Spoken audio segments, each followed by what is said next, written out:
नमस्कार, मैं जनवक्ता शिवम गौतम। और जिस तरीके से जया बच्चन ने संसद में यानी राज्यसभा में एक बयान देकर सीधे तौर पर अब लोगों को उनकी तरफ उंगली उठाने का मौका दे दिया है, जिस तरीके से उन्होंने ड्रग माफियाओं का बचाव किया, ड्रग पेडलर्स का बचाव किया, ड्रग एडिक्ट्स का बचाव किया और सही मायने में कहें तो शिवसेना का बचाव करने की नाकाम कोशिश की, उसके बाद में अब पूरा देश जया बच्चन, अमिताभ बच्चन से सवाल पूछने लगा है। और इस कड़ी में दो जय यानी जयप्रदा और जय पांडा ने बड़ा हमला बोला है जया बच्चन के ऊपर। जयप्रदा ने यह पूछा है कि जया जी, मैं आपसे उम्मीद करती थी कि आप अपने जो देश के युवा हैं जो ड्रग्स के मकड़ जाल में फंसे हुए हैं उनको निकालने का काम करेंगी, या आप अपने घर से ये शुरू करेंगी, क्योंकि बच्चन परिवार की बात पूरे देश में सुनी जाती है। लेकिन आपने ऐसा न करके बहुत से लोगों का दिल तोड़ दिया है। और साथ ही साथ क्या आप ऐसा करेंगी कि आप अपने घर से शुरू करें कि ड्रग एडिक्ट लोगों को किस तरीके से इससे बचाया जाए और ड्रग्स का जो माफिया है उसके खिलाफ अभियान छेड़ा जाए। साथ ही जयप्रदा ने सीधे तौर पर कह दिया कि वो रवि किशन की बात से पूरी तरीके से सहमत है और वो भी चाहती हैं कि बॉलीवुड से इस ड्रग माफिया का, ड्रग पेडलर्स का, ड्रग्स की बीमारी का, इस नशेड़ीपन का पूरी तरह से इलाज होना चाहिए। और जयप्रदा ने जया बहादुरी को यह सलाह भी दी है कि वो इस तरीके की राजनीति न करें तो अच्छा है, वो राजनीति करने के लिए जो बयान दे रही हैं वो उचित नहीं है।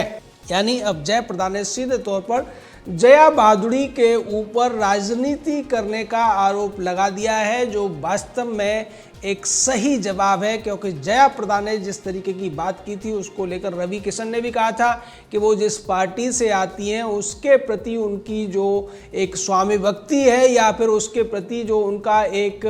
दायित्व है उसकी वजह से वो इस तरीके की बात कर रही हैं। वो सच नहीं बोल रही हैं, वो तमाम लोगों पर आरोप लगा रही हैं, बल्कि उन्हें तो इस लड़ाई में साथ देना चाहिए था। जो कि हम सफाई की बात कर रहे हैं, हम उन ड्रग माफियाओं से, नशे के कारोबार करने वाले, काले कारोबार करने वाले लोगों से सवाल पूछे हैं और उनके खिलाफ कार्रवाई की मांग कर रहे हैं।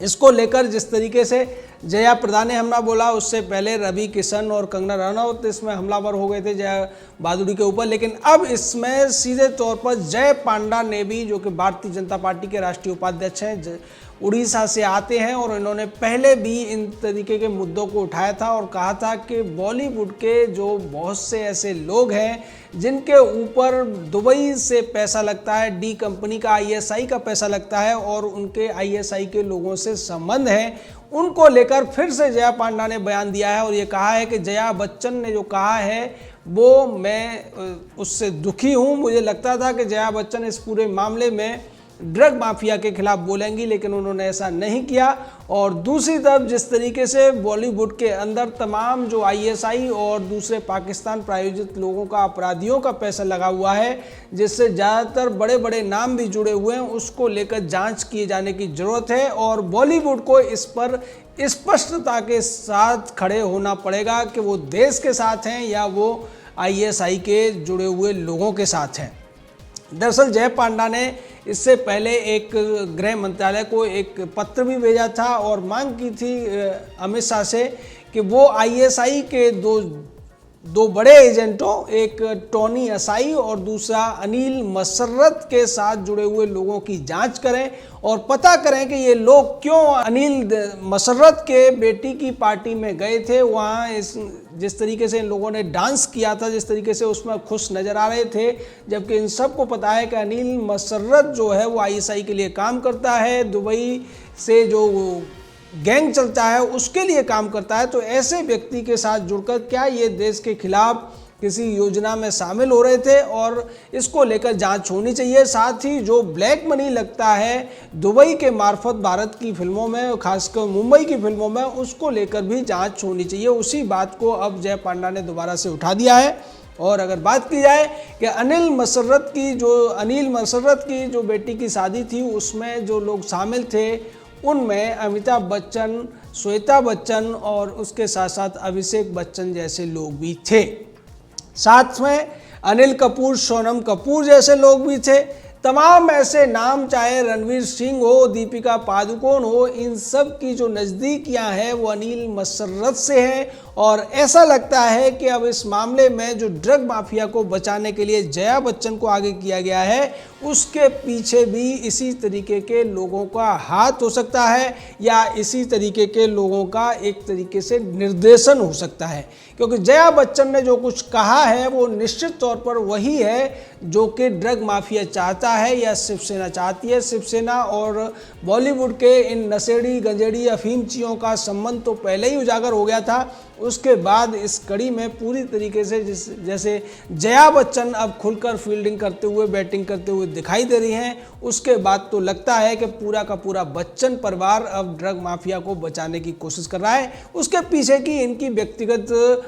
कुछ मजबूरियां भी हैं, क्योंकि जया बच्चन की खुद की बेटी के ऊपर भी तमाम तरीके के नशे करने के आरोप लगते रहते हैं, उसके तमाम वीडियो सामने आते रहते हैं। और उसकी भी जो बेटी है उसको लेकर भी तमाम वीडियो सामने आए हैं कि वो ऐसी नशे की पार्टियों में शामिल रहती है। तो जिस तरीके से नशे का कारोबार बॉलीवुड में चलता है उसको लेकर और भी खुलासे हुए हैं। एक एक्टर का दावा है कि बॉलीवुड के ज़्यादातर जो बड़े कलाकार हैं वो कोकीन के शौकीन हैं और कोकीन से लेकर तमाम दूसरे नशों को भी करते हैं। तो इस वजह से ये जो पूरा का पूरा तंत्र है चल रहा है और इसमें राजनीतिक भी इन्वॉल्व है, पुलिस के लोग भी इसमें चौथ लेते हैं, पैसा लेते हैं, पुलिस को भी ज़्यादातर ये मामले पता रहते हैं। और यही वजह है कि करण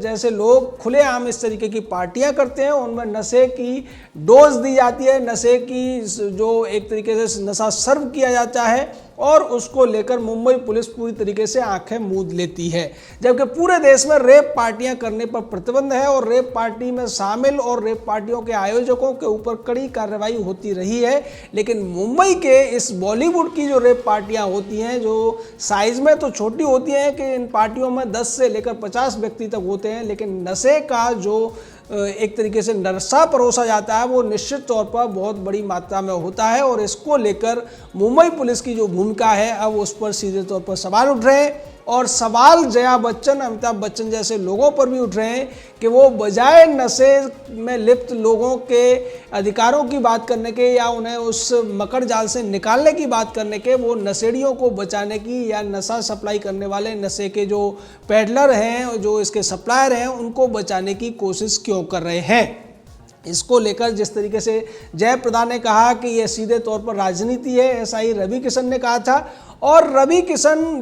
पूरी तरीके से अब इस मामले में मुखर हो गए हैं, जो भारतीय जनता पार्टी के एमपी हैं, और पूरी तरीके से देश के लोगों को इस पूरे मामले में अमर सिंह की कमी खल रही है। अगर अमर सिंह होते तो निश्चित तौर पर जयाप्रदा का साथ वो दे रहे होते और यहाँ पर जया भादुड़ी को सीधे तौर पर करारा जवाब वो देते, लेकिन उनकी असमय मृत्यु हो गई बीमारी के कारण और उसकी वजह से जया भादुड़ी को ये मौका मिला कि वो सीधे तौर पर भारतीय जनता पार्टी को इसके लिए निशाना बनाए। और ये कहती हुई वो नजर आई कि भारतीय जनता पार्टी के जो सांसद हैं वो सीधे तौर पर यहाँ पर थाली में छेद कर रहे हैं। लेकिन थाली में छेद कौन कर रहा है ये बात तो अब पूरी तरीके से सामने आ गई है, क्योंकि तमाम अमिताभ बच्चन के साथ में जिस तरीके से उद्धव ठाकरे के परिवार के फोटोग्राफ्स हैं, अनिल मसर्रत के साथ में जिस तरीके से फोटोग्राफ हैं, वो दिखाते हैं कि इनके संबंध वास्तव में उन लोगों से हैं जो इस पूरे मामले में आरोपी हैं, दोषी हैं और जिनके ऊपर कानूनी कार्रवाई होने का